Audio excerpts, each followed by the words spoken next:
Blessed with a glistening hotel fortune, the Novak family had a life that most people only get to dream about. But for one person, it was a life worth killing for. It all started with a horrific crime that only a monster could commit, leaving detectives to unravel a twisted web of lies and betrayal. Our story begins with the prestigious Fontainebleau Miami Beach Hotel, built and run by Ben and Bernice Novak. The pair met in the late 1940s when Bernice was working as a prominent fashion model and Ben was just getting his start as an hotelier. They eventually married and enjoyed an incredibly privileged life together alongside their elite guests. 2 years after the Fontainebleau Hotel was established, on January 19, 1956, Bernice gave birth to a baby boy, Ben Jr., who went by Benji. Their son was undeniably spoiled and reportedly a friendless, misbehaved child who derived pleasure from taunting the hotel workers and firing them for absurd reasons. As he grew older, he remained somewhat of a loner who often bragged about his family's wealth, with one close source stating he wasn't really an easy guy to like. Still, the Novak family seemed to have it all, but in 1968, Ben and Bernice divorced, and by 1977, Ben filed for bankruptcy and lost ownership of the hotel. Benji was distraught and blamed his father for the financial collapse. Still, he channeled his anger into motivation and started his own convention staging business called Novak Enterprises, where he employed his mother as a secretary. In the mid-80s, Ben Sr.'s health began to decline. Benji attempted to have his father declared mentally incompetent to gain control of his million-dollar estate, but he passed away of heart and lung failure before that could happen. A woman working for the family actually accused Benji of oversedating his father and controlling his ability to communicate with other people, though Benji has never been charged with any wrongdoing relating to his father. Now, beyond his obsession with wealth, Benji was also a regular at strip clubs, which is how he met Narcy Veliz. She was a former exotic dancer from Ecuador and a single mother to daughter May Abad. The two got married, and over time, Narcy and May started helping Benji run Novak Enterprises. Then in 2009, tragedy struck. Benji discovered his mother Bernice dead in her home, and although the crime scene was suspicious, her death was listed as an accident due to a fall. Still, Benji found many things strange about the circumstances surrounding his mother's demise, including the fact that there was a glass of white wine out on the table when that wasn't something she drank. Plus, large amounts of blood were found in her car and scattered throughout the house. It's unclear why the police didn't investigate Bernice's death more at the time, but despite Benji's suspicions, the case was closed. Following her passing, Bernice's $2 million estate was rewarded to her son, which included the second largest Batman collection in the country, something Benji was very proud to own. But little did he know that the worst was yet to come. 3 months later, Benji's company was intended to oversee an Amway convention attended by more than 1,000 people at the Hilton Hotel in Rye Brook, New York. He and Narcy were staying in the hotel's penthouse suite while working the event, and at first, everything appeared to be going fine. But then, Benji answered a phone call from a hotel worker just before 7 in the morning, informing him that there was overcrowding at breakfast. Narcy took it upon herself to handle the issue while Benji got some rest, but less than an hour later, she would return to make a bone-chilling discovery. As Narcy stepped inside the suite, she stumbled upon her blood-soaked husband lying on the floor and immediately dialed 911. Authorities rushed to the gruesome scene and confirmed right away that the hotel heir was deceased. Investigators believe that Benji had been savagely attacked by more than one person while sleeping and subdued using duct tape around his arms, legs, and mouth. Furthermore, a medical examiner later noted that he had been stabbed and bludgeoned to death with dumbbells, resulting in 20 cracked ribs. Even more disturbingly, someone had gouged out both of his eyes.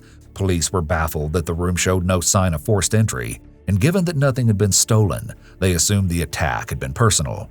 Still, they needed to speak with witnesses and collect hotel surveillance footage to understand better what happened, including a detective who recalled that at Benji's murder scene, there was blood all over the hotel room, and it was clear that the hotel heir had been violently murdered.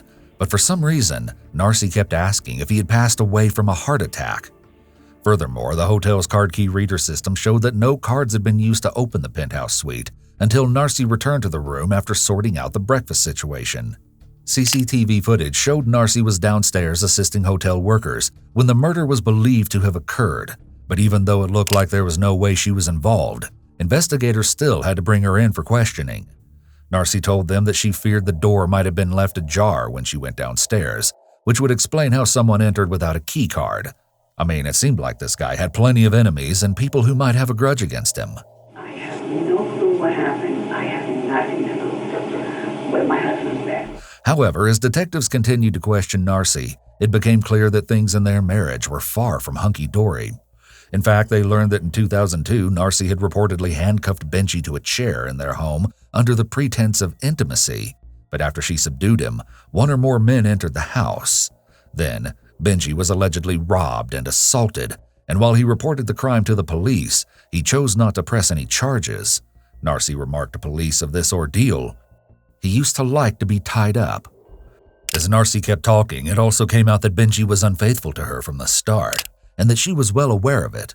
However, at that point, his company was raking in around $50 million each year, so it seems she simply turned a blind eye to his infidelity.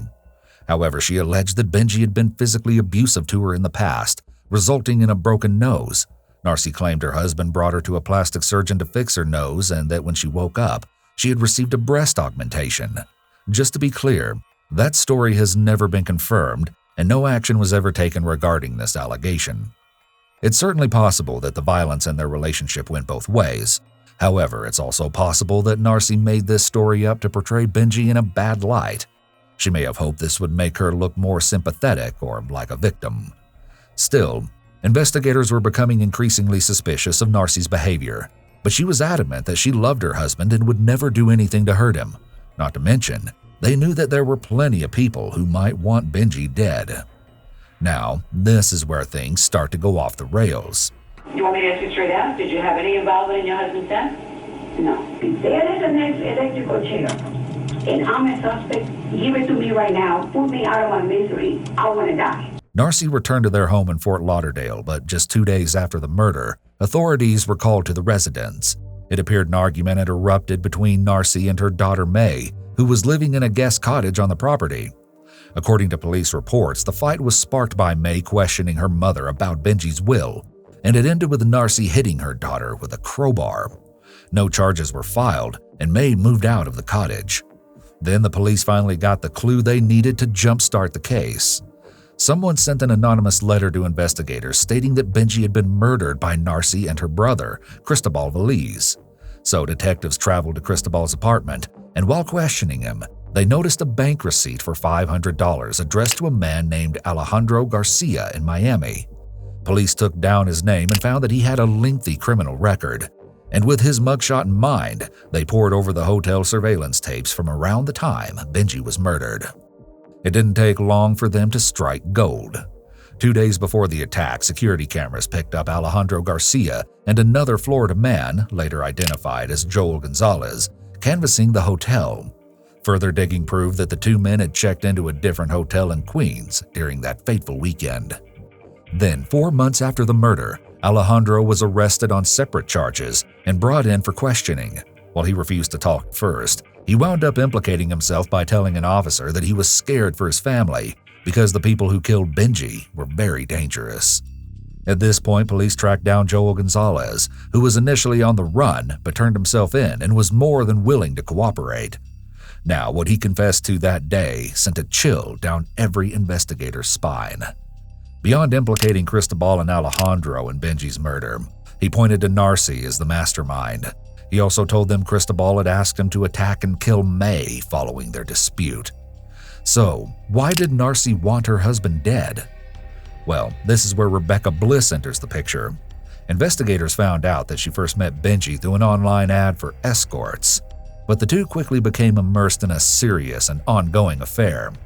Beyond talking regularly, Benji paid for Rebecca to move closer to him, covered all of her bills, and bought her basically anything she desired. He also told his mistress that he planned to leave his wife to be with her. Of course, Narcy discovered the affair and was absolutely furious.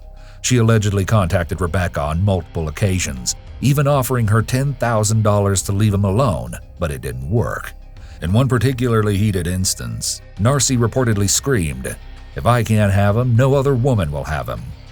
She also went to Rebecca's apartment manager and told her that Benji had passed away, and would not be making further payments when he was still very much alive. So in 2009, threatened by the idea of her husband leaving her for another woman, Narcy did the unthinkable to ensure her financial gain.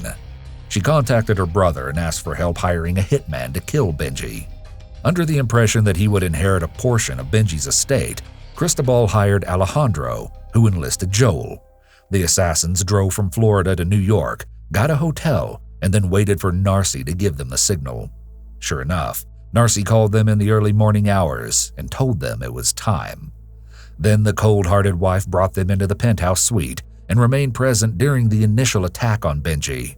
She even handed the attackers a pillow to muffle her husband's screams and a towel to clean up afterward. Narcy possibly felt it would be too difficult to physically overtake her husband herself, which may have been why she enlisted help. Staying to watch the initial attack suggests she severely lacked empathy.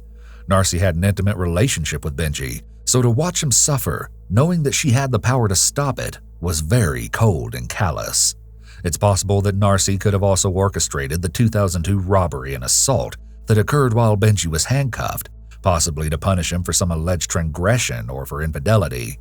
She may have felt pretty powerless when he was unfaithful to her, so if she was involved, it could have been her way to take control.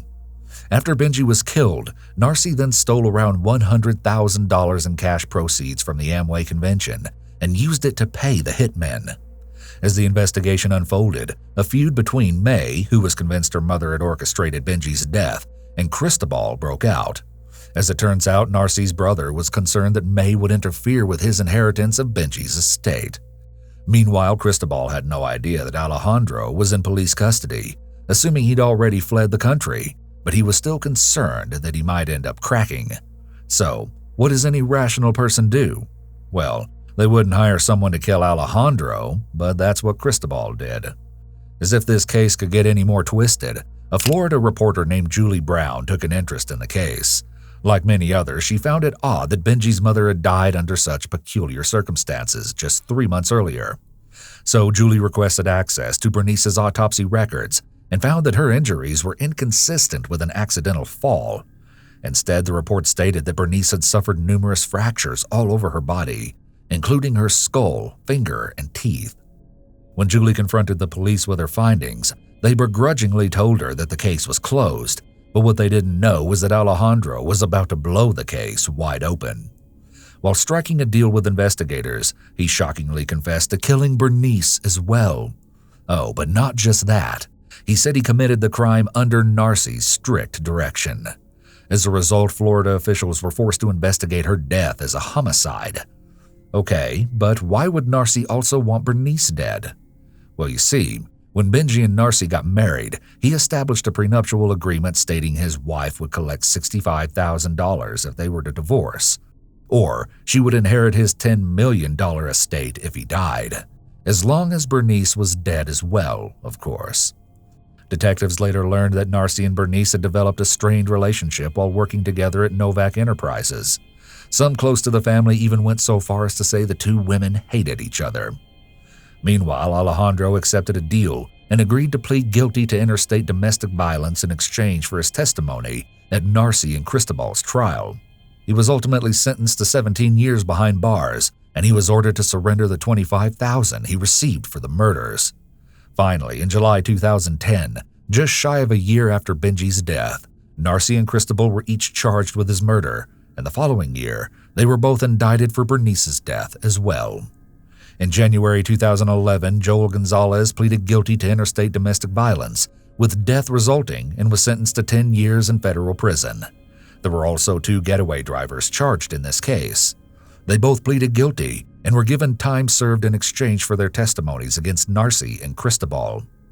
On April 23, 2012, Narcy and Cristobal's joint trial began, with prosecutors asserting the motive was hatred, greed, and vengeance. And yet another shocking twist, their defense attorneys argued that it was all May's idea and that she had set the whole thing up. So, is it too soon to hand out a Mother of the Year award? Regardless, Narcy's deranged attempt to throw her own daughter under the bus didn't pay off, as they were each found guilty for the murders of both Bernice and Benji Novak. They were also convicted of numerous other charges, including racketeering, domestic violence, stalking, money laundering, and witness tampering. Despite all the evidence, Narcy refused to take responsibility for her actions. Trying to pin the murder on her own daughter indicates that Narcy may have had narcissistic tendencies and only cared about herself. Narcy and Cristobal were sentenced to life in prison, and so far their attempts at appeals have all been denied. Here are some red flags from this case to look out for. Abusive partners sometimes make possessive comments suggesting that they are the only person you can ever be with. For example, they may say something along the lines of, "You are mine," or "No one else can have you," or they may put you down by saying something like, "No one else would ever put up with you." It's important to recognize that both men and women can be victims of domestic abuse. Leaving or threatening to leave an abusive relationship is the most dangerous time. Please make sure that you have a safety plan in place before you leave. You can reach out to a counselor or other trusted professional in your area, or you can also contact the National Domestic Violence Hotline.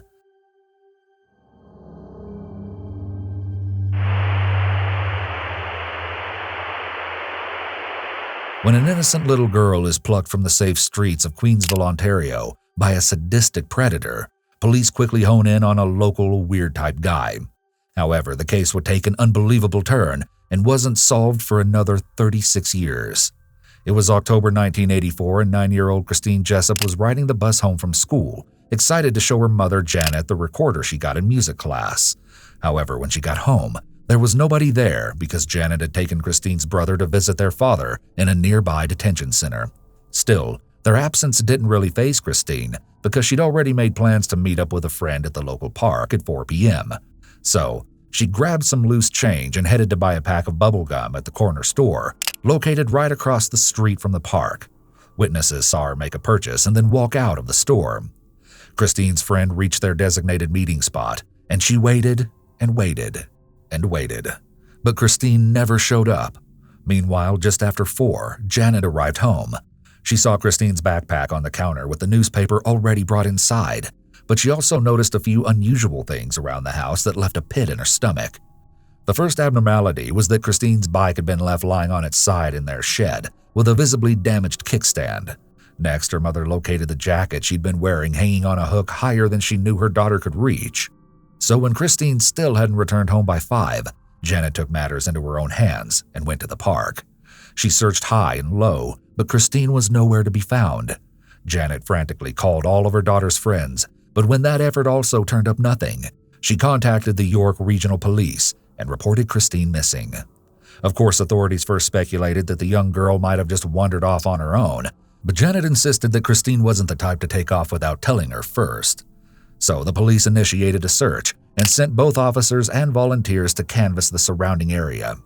But unfortunately, there was no major crimes unit in this small town, and the police were ill-equipped to handle something of this magnitude. So instead of being treated as a crime scene, officers carelessly handled evidence found in the Jessup family home, such as removing Christine's jacket from the hook and disposing of the plastic wrapping of the newspaper. They also allowed neighbors to move throughout the house, touching whatever they came across. Preserving physical evidence is critical in solving crimes, and nothing should be moved or touched by anyone outside of those in law enforcement. When arriving at a crime scene, it's hard to know what seemingly minor details may end up being vital to the case, so everything should be considered evidence and carefully recorded and preserved. Heather Hoover, a close friend of Janet's, rushed to her side for comfort following Christine's disappearance. When interviewed on that fateful day, she told the police that she'd been working all day and hadn't seen anything. Then she politely told the officer that she needed to get home to help her husband with their children. More on that later.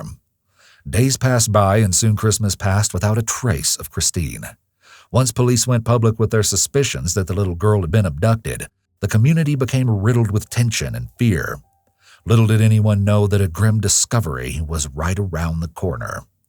On New Year's Eve, a man living roughly 30 miles east of Queensville was walking in a vast wooded area near his home looking for his dog when he spotted something that made his blood run cold. It was the horribly decomposed corpse of what appeared to be a young child. A pair of girls' underwear was lying near the body, along with a recorder bearing the name Christine Jessup on the handle. An autopsy soon confirmed everyone's worst fears, that the body belonged to Christine Jessup. The medical examiner concluded that she had been stabbed multiple times in the chest, with some wounds deep enough to pierce her vertebrae. Furthermore, the presence of seminal fluids led investigators to conclude that she had been assaulted before her death. They also located a single strand of hair from an unknown source wrapped around Christine's necklace. As the search for a missing child transformed into the hunt for a killer, the case was handed over to Durham Regional Police. However, rather than using information gathered by the York Regional Police, the new detectives decided to start the investigation from square one. They looked into any attention-grabbing leads, including a local kid known to carry a knife, a family friend who often made off-color remarks, and even Janet Jessup herself. But despite their best efforts, detectives weren't getting anywhere, so they decided to turn up the heat on the Jessup family. They grilled Janet about who else she thought could have been involved in her daughter's murder, and desperate to provide them with new leads, she mentioned a 25-year-old man named Guy Paul Morin. He lived right next door to the Jessups, and while he had no criminal record or behavioral issues, Janet recalled that he hadn't participated in the search for her daughter. She found that very peculiar because the Morins had actually been appointed school emergency contacts for Christine just weeks before she vanished. But then, Janet uttered something that would change the entire course of the investigation. After a final note, Janet told the eager police that Guy Paul had a few interesting hobbies, including beekeeping and playing the clarinet. On that, one of the detectives scrawled the words "clarinet player, weird type guy" in his notebook, and they left on a mission. Investigators maintained a friendly, casual disposition as they spoke with Guy Paul about his relationship with Christine. He claimed not to have known her well, but said they had a few unremarkable exchanges over the years and described her as sweet and innocent. However, he added the suspicious comment, "but they sometimes grow up to be corrupt." Detectives asked about his whereabouts on the day she went missing and why he hadn't helped with the ensuing search. Guy Paul answered by saying he'd been at work on the afternoon in question and that he wasn't present during the search because he'd been helping his father at their home. Detectives bid Guy Paul farewell and immediately went to check out his alibi. They found out he had punched out with a card just after 3:30, and given the distance from his home, he couldn't have possibly abducted Christine in that small window of time. Still, several weeks later, Guy Paul was tricked by an undercover officer while attending a jazz group into offering a few strands of his hair for a cosmetics class project on hair analysis. Unbeknownst to Guy Paul, his sample actually went straight to the hands of a forensic scientist named Stephanie Nisnik. At the time, hair analysis was commonly used to eliminate suspects, but it wasn't yet reliable for identifying a direct match. Nevertheless, despite being exposed to the elements for at least 90 days, Stephanie Nisnik informed authorities that the two hairs were microscopically consistent with the one from the necklace. Given that information, investigators sent out a full profile and sketch of the suspected killer. A white male between the ages of 19 and 26 that lives in Queensville and is poorly dressed. What the public didn't know at the time was that the police had already zeroed in their prime suspect, Guy Paul Morin. Then on April 22, 1985, the thriving musician was on his way to band practice when a police cruiser pulled him over. He assumed it was because he had failed to buckle up, but the officers promptly informed him that he was under arrest for the murder of Christine Jessup. The strand of hair gave the police enough probable cause to arrest him. Christine's mother was shocked by the news, telling the media of the Morins, "They were so good to us, that's why it's such a shock."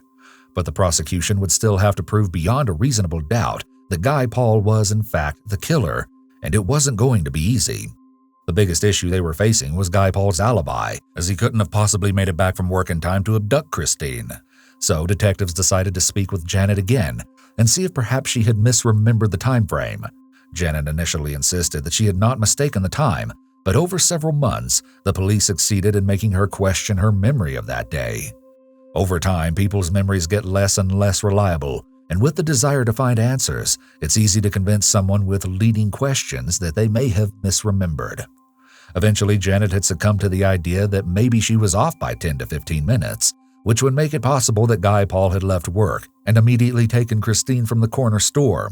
So the trial began in January 1986, with various pieces of evidence misused to make Guy Paul out to be a psychopathic serial killer.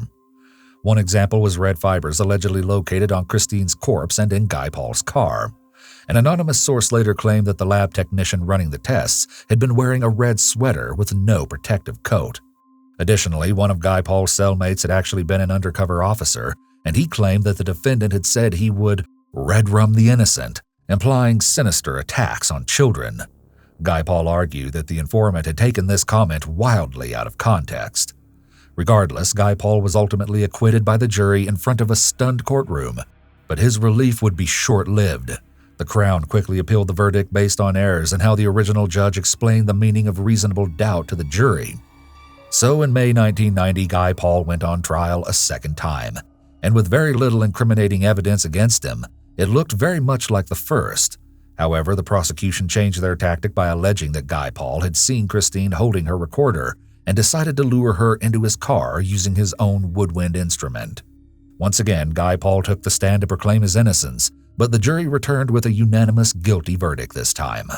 One juror later stated that she found Guy Paul guilty based on his lack of eye contact during the trial. He was sentenced to life in prison, and when asked by the judge if he had anything to say, Guy Paul remarked, "It's a travesty of justice what's happened today. I'm appealing." Now, this is where the story starts to get really crazy. Outside the prison walls, many people were starting to question Guy Paul's conviction and the legitimacy of the evidence against him. As a result, a new defense attorney was assigned to the case, and by 1995, they had scheduled an appeal. At this point, there had been significant improvements in DNA technology, so in preparation for the appeal, Guy Paul's team ordered new tests on the samples found at the crime scene. Then, just 4 days before the trial, the results came back, and they were enough to shock the entire nation. The semen found in Christine's underwear was not a match to Guy Paul, thus eliminating him as a suspect, with no other matches to the DNA at that time. Finally, all of the charges against him were dropped, and 3 days later, he was released from prison. In 1997, he was compensated with $1.25 million for the decade of his life lost. All right, let's jump ahead to October 2020. DNA and genealogy had come even further, so police submitted samples from Christine's clothing to the Texas laboratory Othram. The results offered 2 family trees, which investigators narrowed down based on people the Jessup family knew, leaving them with just one name, Calvin Hoover. Now, get ready for this. That name might sound familiar because Calvin was the husband of Janet Jessup's good friend, Heather Hoover, who police had interviewed shortly after Christine's disappearance. Calvin, however, had never been interviewed despite being on the list of close contacts Janet had given to the police in the early days of the investigation. Calvin had worked with Christine's father, and the 2 families were quite close. The Devil in Disguise had participated in the search efforts and even attended Christine's wake and funeral. Killers sometimes like to remain close to the case by helping with a search or even attending the funeral of their victim. They may gain inside information by staying close to the action. As well, the killer may get enjoyment out of the fact that no one but them knows the truth, and they are fooling everyone. At the time of the murder, Calvin was a 28-year-old tradesman with 4 children who often played with the Jessup's kids. In fact, 2 days before Christine disappeared, the Jessups went to visit the Hoovers at their home, as they so often did. During this final rendezvous, Janet offhandedly remarked that she would be taking her son to visit his father in jail, leaving Christine unattended for a short period. It's widely believed that this was when Calvin hatched his sinister plan. Attacking Christine may have been something that Calvin fantasized about, and he may have just been waiting for the right opportunity to attack her. Calvin submitted to his demons and took his own life through carbon monoxide poisoning back in 2015, but detectives were able to test the DNA sample saved from his autopsy. The results of that test offered a dramatic conclusion to a 36-year-old case.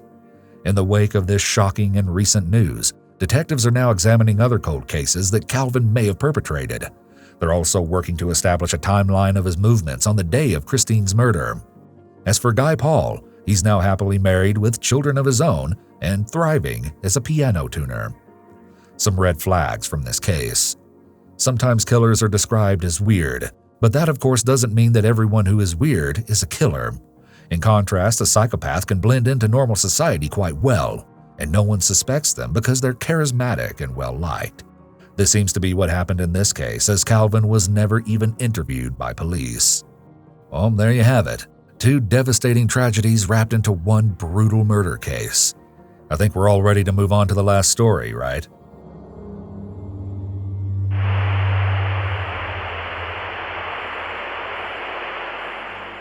It was a premeditated and well-planned out crime that no one saw coming, especially the innocent victim, 35-year-old Kendra Hatcher. But even after justice for the atrocious crime had been served, people were left reeling over both the perpetrator's motive and their identity. Kendra Hatcher was a devout Christian from Illinois living in Dallas, Texas. Beyond teaching Bible study and doing mission work abroad, Kendra was also a beloved pediatric dentist, offering care to disadvantaged children. Then in 2015, she started dating Dr. Ricardo Ricky Paniagua, a dermatology resident at the University of Texas Southwestern Medical Center.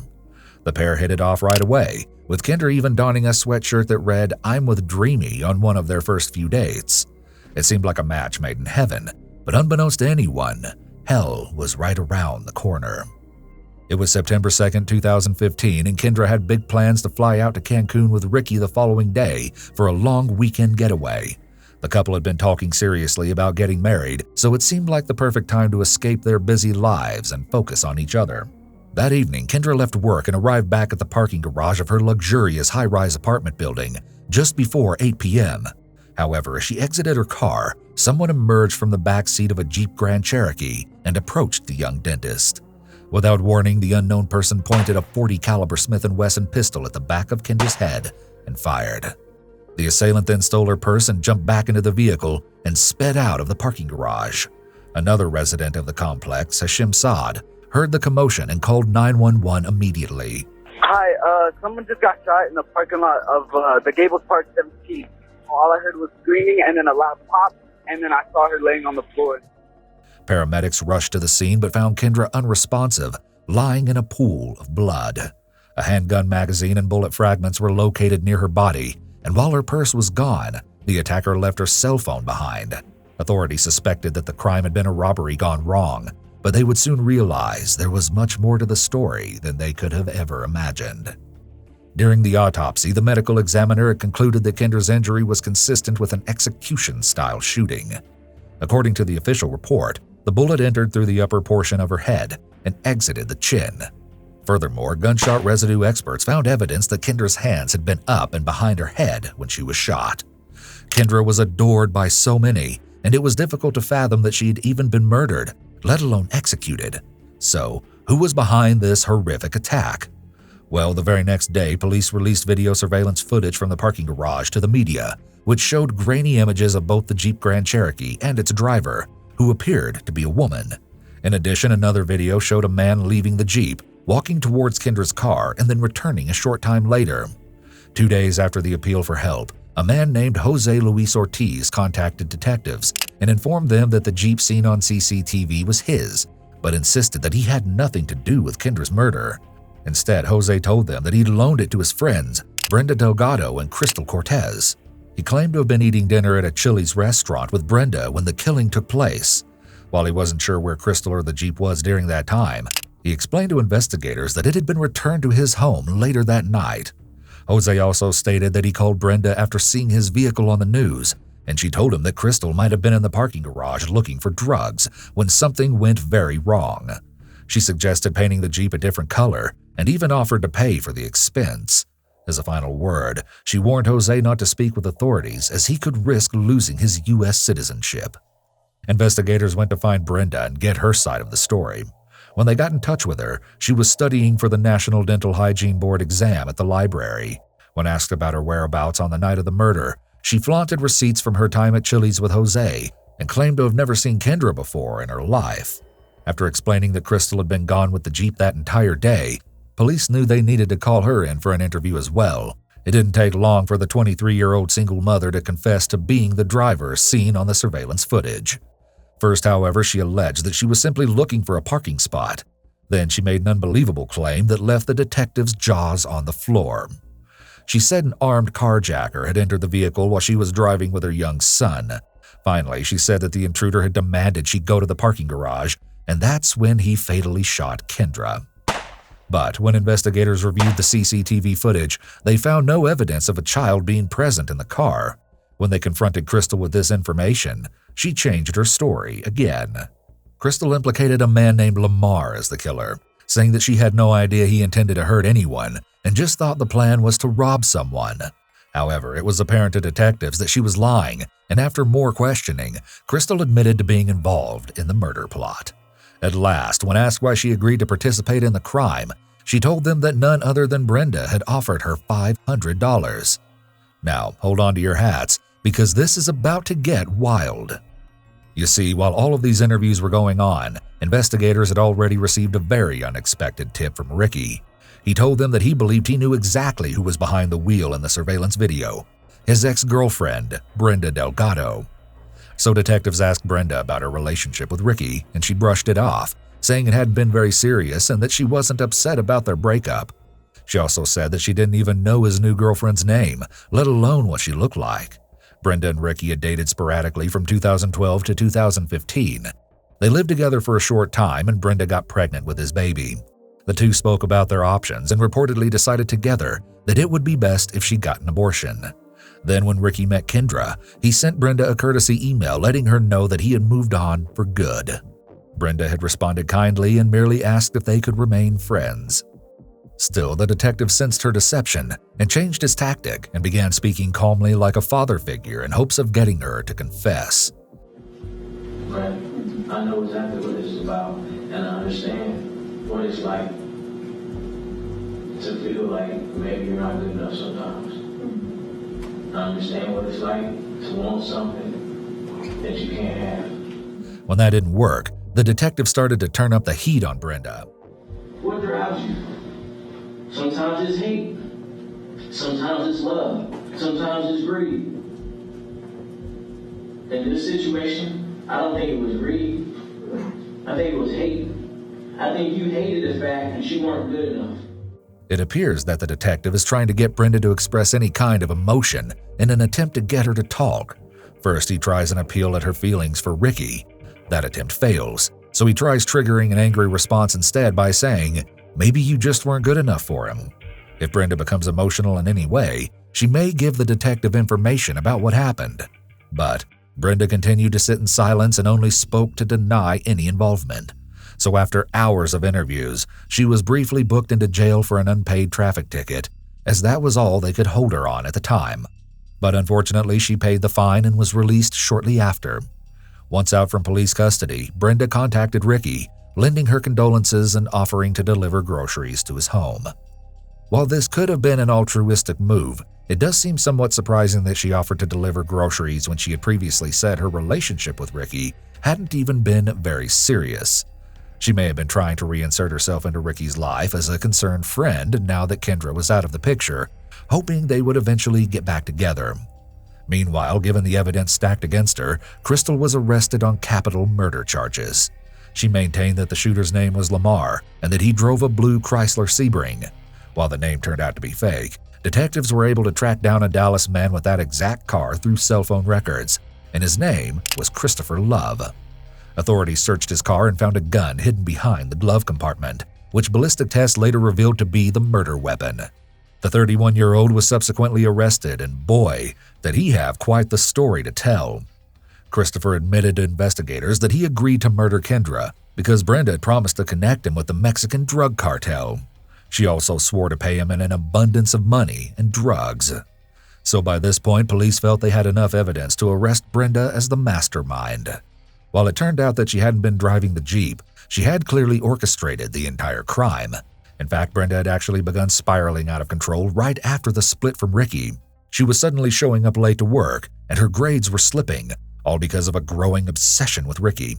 She even went so far as to hack into Ricky's email accounts, so she knew all about their planned trip to Cancun. Still, detectives were facing one big problem. Brenda had already hopped a bus to Mexico. As a result, she was placed on the FBI's 10 Most Wanted list, and the program advertised a $100,000 reward for any information leading to an arrest. 6 months passed with Brenda hiding out in the town of Torreon before Mexican officials tracked her down. She surrendered without incident but could not be immediately deported. That's because she held citizenship in both the U.S. and Mexico, and Mexican law prohibits the extradition of individuals to countries seeking the death penalty for their crimes. However, Brenda was returned to face trial once the Dallas District Attorney's Office declared that they would not be seeking the death penalty. The lead prosecutor on the case offered Crystal a lesser sentence if she pleaded guilty to murder and testified against Brenda and Christopher in court. She accepted and was consequently handed a 35-year prison sentence, with the possibility of parole after 15 years.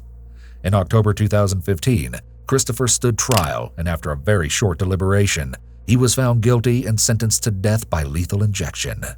Then in June 2019, it was Brenda's turn to face the music. The entire time, Brenda kept her eyes down away from Kendra's family and the witnesses, but that all changed when Ricky took the stand. She stared at him the entire time, never moving, as he spoke about his adoration for Kendra and the plans they had made for a future together. Then it was time for Crystal to testify against her so-called friend. She had created a fake profile under the name of Stefan, and she had Kendra's page under that, and she was watching Kendra that way. Crystal also stated that she and Brenda had only been friends for roughly 2 weeks before hatching a plan to kill Kendra. They first thought about injecting her with heroin, but ultimately decided that shooting her would be the quickest and easiest method. Next, they needed to find someone to fire the gun. That's when they encountered local drug dealer Christopher Love, and he agreed to pull the trigger. The jury deliberated for just over 20 minutes before returning with a verdict. Brenda Delgado was found guilty of capital murder and given an automatic sentence of life in prison without the possibility of parole. As for a final word on this tragic case, I think Kendra Hatcher's mother said it best. You, Brenda Delgado, have earned your spot on this earth behind cold steel bars for the rest of your miserable, pathetic life. Here are some final red flags to look for. Hacking into Ricky's email accounts is a red flag. Not only is this an invasion of privacy, but it's also a sign of an extremely unhealthy obsession. Creating a fake social media profile in order to spy on Kendra is another red flag. The more information Brenda learned about Kendra and Ricky's relationship, the more her fixation and jealousy likely grew. Signs an ex-partner may be dangerous, and how to stay safe. Many people may have some curiosity about an ex-girlfriend or boyfriend's new partner. However, sometimes that turns into an unhealthy obsession. Here are some signs that there may be cause for concern.